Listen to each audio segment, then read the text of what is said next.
All right. So speaking of prequels that I brought up, that But I Marco still want gave you the KOTOR. definition of, I feel like the world has like softened on George Lucas quite a bit, specifically the last couple Yeah. of years. Yeah. It's true. I sent you guys that Dave Filoni thing, right? You didn't send it, but I looked it up after you told me about it. Did we talk about it on the podcast? Well, that's what I was going to bring up next. Look, we get it. Look at you and me. Yeah, go ahead. Keep going. I'll add Anyway, as so I feel like George Lucas was raked over the coals after the prequels. Yeah. To the point where like he sold to Disney. Right. He couldn't. What? The hell was that noise? I said garbage, just very close to my mic.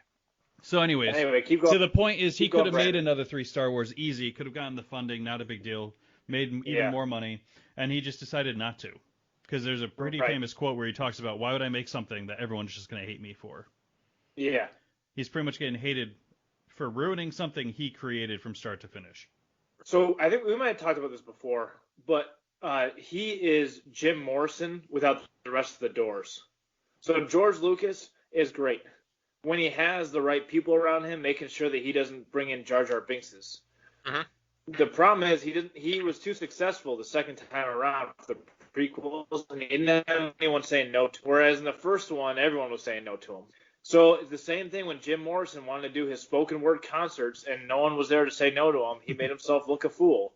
He didn't have the rest of the doors keeping him grounded. The biggest thing I heard is, well, his ex-wife now, his wife during the time of the original trilogy, she made a lot of decisions on scenes to cut out in the rearrangement of scenes, which made the movie way better. Maybe. That's her word. No, Yeah.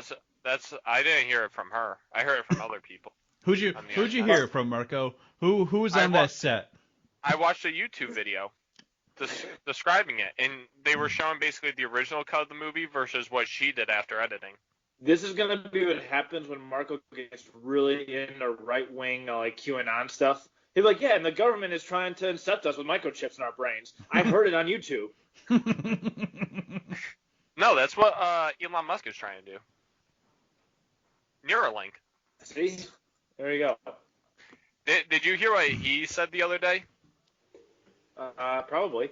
He was he's going through Cyberpunk 2077, and he said it kind of like freaked him out a bit, realizing that that's kind of what he's doing with Neuralink to an extent.